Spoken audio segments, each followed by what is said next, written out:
আপনি 5 বছর কাউকে ভালোবাসেন বলে আপনার এত আবদার, আপনার মা আপনাকে যে 20 বছর ধরে ভালোবাসে, আপনার মার কি কোনো আবদার থাকতে পারে না?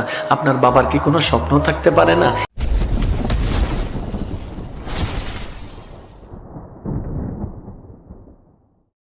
এমন অনেক মাও তো আছে নিজের বিয়ের শাড়িটা যত্ন করে রেখে দিয়েছে। মা কেন রাখলি গো?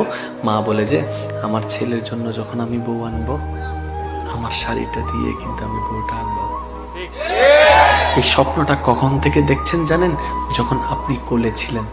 যখন আপনি কোলে ছিলেন, ও আমার যুবক ভাইয়েরা, হয়তো আপনার মা আপনাকে বলে নাই, আপনি যখন কোলে ছিলেন, কোলের মধ্যে দুলতো, মা স্বপ্ন দেখতো এই ছেলে বড় হবে, একটা ঘরে বউ আসবে, নাতি নাতনি হবে, আমি বুড়া হব, নাতি নিয়ে খেলবো, আমার বউটাকে আমি আমার শাড়িটা পরাই আনবো।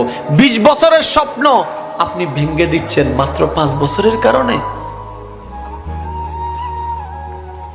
সেজন্য পালাই বিয়ে করলে সুখ হয় না। বাস্তব দেখেন না আপনারা ভাই, প্রেম করে বিয়ে করলে সুখ হয়? দাদা নানা 60 বছর সম্পর্ক, দাদাই দাদি সুন্দর করে সংসার করছে 60 বছর 50 বছর, নাতিরা 5 বছরও পারে। কারণ রহমতকে খুশি না করলে কখনো শান্তি আসবে না। ইমানদার ভাই, একটু গভীর মনোযোগ। আল্লাহ আপনাকে আমাকে জাহান্নামে দেওয়ার জন্য বানায় নাই। ও মুসলমান ভাই, আপনি খেয়ালও করেন নাই কষ্টের জায়গা আল্লাহ বানাইছে, শান্তির জায়গা আল্লাহ বানিয়েছে।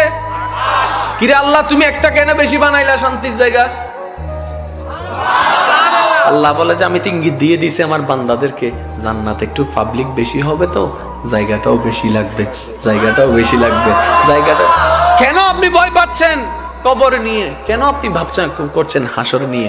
করে যান না প্রেম নিয়ে, করে যান না আল্লাহর মহব্বত নিয়ে। শুনলে অবাক হয়ে যাবেন, মুসা নবীর একজন উম্মতকে 1000 অপরাধ করার পরও আমার আল্লাহ জাহান্নামী থেকে জান্নাতি ঘোষণা করে দিবেন হাসরের ময়দান।